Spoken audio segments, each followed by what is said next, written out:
New.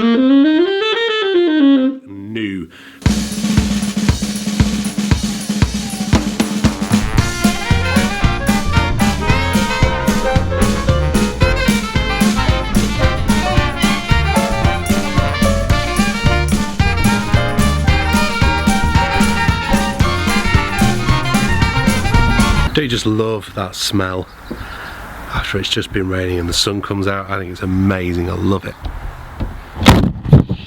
Really enjoying this book still, Matthew Said's Black Box Thinking. I've just got to the chapter where he's talking about marginal gains, and he spends a lot of time talking about Team Sky, the cycling team, and also Mercedes-Benz Formula One, and lots of other examples of kind of tiny minuscule differences which all add up.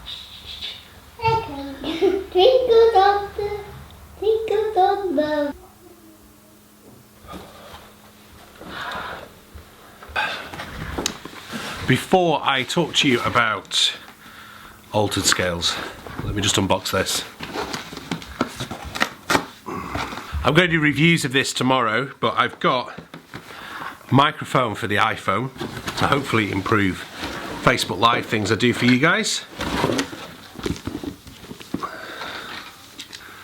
And I don't know if you've noticed, I started shooting on the iPhone in 4K, which has kind of made some of the, it's just given stabilisation issues, because whilst the iPhone 7 Plus does have stabilisation on it, it's not as good as it could be.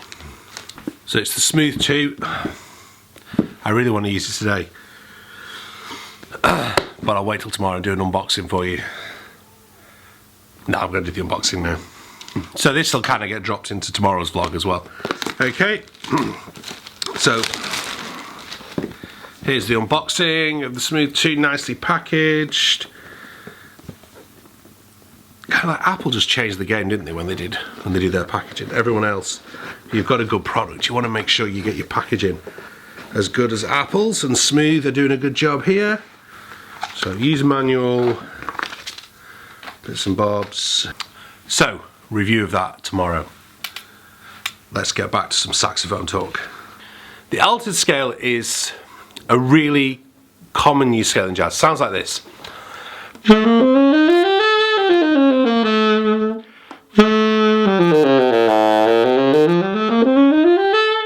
Okay, usually deployed over altered dominance, definitely, but it can be deployed if you've got a good rhythm section over any dominant chord. But we're talking about marginal gains. You know, one of the hardest things I have explaining to students is how you practice it in the practice room and then deploy it on a gig. And you can't deploy it unless you've heard it and got it. So you've got to spend time in the practice room with your marginal gain, just trying to get this scale under the fingers, into your ears so you hear it, and then you want it to happen without thinking about it, which sounds really weird, but you've got to allow, when you're improvising, that to come from your inner ear, you know, from your inner musician, as it were. But let's deal with what the scale is and how you start making those marginal gains. If you don't know your major scales, stop the video. Well, don't stop the video, but you're going to struggle to be able to understand this next bit. Basically, I'm going to take B altered because it's a really easy way of explaining it. So I'm actually going to start with C major.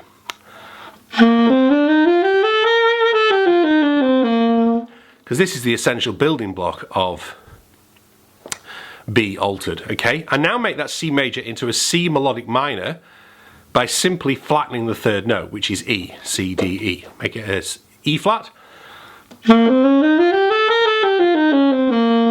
Now, just to note, if you're in England and you take an associated board exams, you're used to the melodic minor in an exam being like this. It's a different scale, ascending from descending. Really, strictly speaking, in the exam, what you're playing there is a melodic minor ascending, a natural minor descending. What we're going to do here is the melodic minor up and down.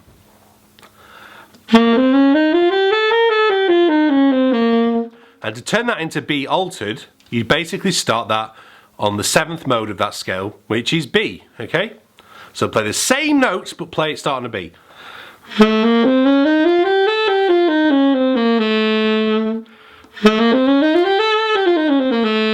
You've got to train yourself to start and finish on Bs, particularly when you get to the top. It's very tempting to hit the C.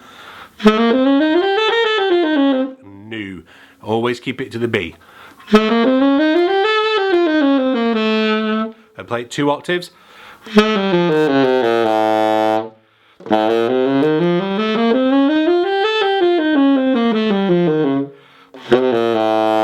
sure you get a good breath, unlike I didn't there. And then learn to play that scale in thirds. You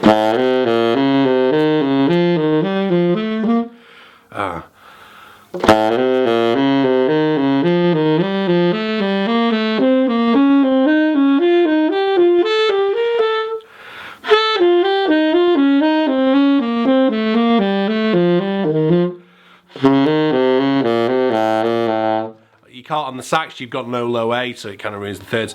Playing it in triads.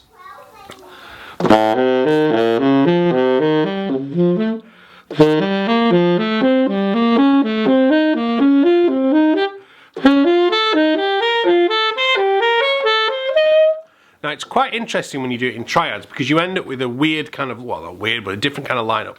You end up with, first of all, starting with a half diminished chord, then a minor, triad I mean rather than chord, okay, and then an augmented, sorry, where was I? No, D minor, okay, and then augmented, on the E flat, you get an E flat augmented, and augmented is 1, 3, sharp 5,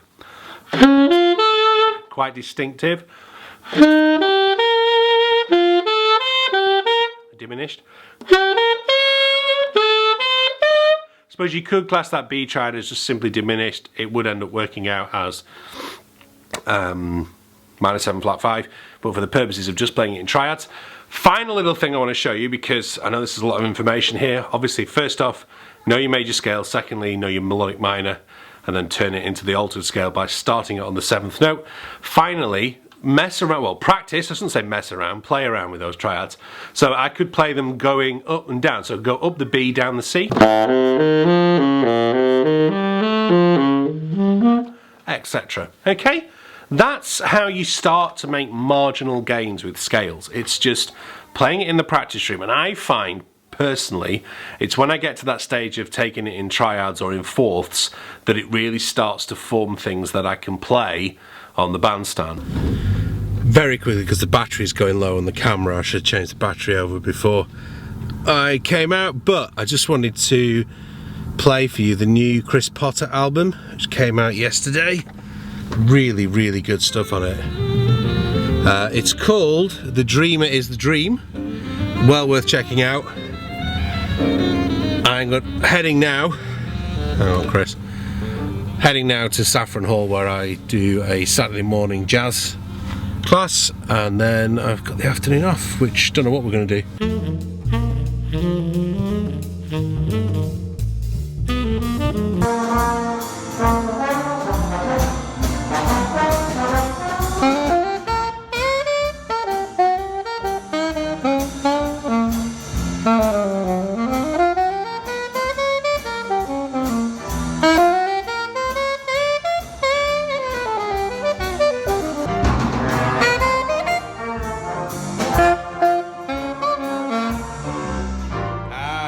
Dead on bar 10, yeah? Anyway, let's do this, we'll make sure we finish it properly.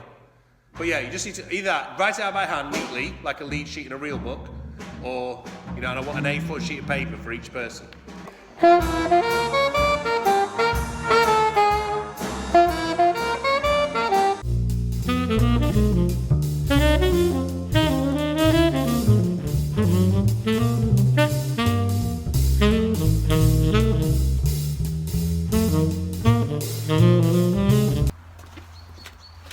I always feel like I'm in a bad episode of The Karate Kid with this.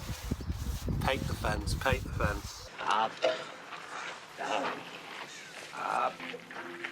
Ah, very good. And your son? Yes! So talking to you on the gimbal, I will do a proper review of this tomorrow, but it's probably a really good time about now to do a Q&A. Okay, Jared Locke asks, hey Dan, I bought a Curve Soprano a few days ago. I've been playing it for a few days. I've heard you use clarinet reeds on your soprano. Does it really suit the soprano mouthpiece?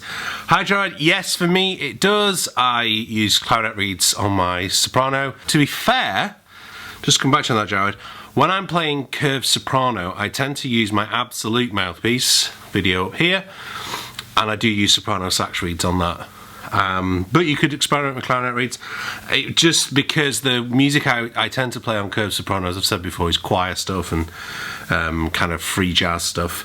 I must do a vlog about that sometime. Marty was commenting on, does the mouthpiece material mate, and says the hard rubber one is more likely to be damaged. Yeah, he knows this personally, so do I, man. That's 2 mouthpieces in 6 months of mine that have broken. Hi Dan, I have some gear questions. In the early episode you tried another old Selma, you seemed to like it. Are you moving away from your Mark 6? Have you tried the Trevor James Signature? I haven't tried the Trevor James Signature tenors yet. I've tried lots of Trevor James saxophones before. I didn't really like them. I know well, that's not too offensive to people. Just weren't for me. As regards to the Selmas, no, I've got my Selma. I use my Selma all the time. The Selma I was discussing in the other video was, there was a 1975 Mark 6, which was my old teacher's saxophone, which one of my other adult students has now.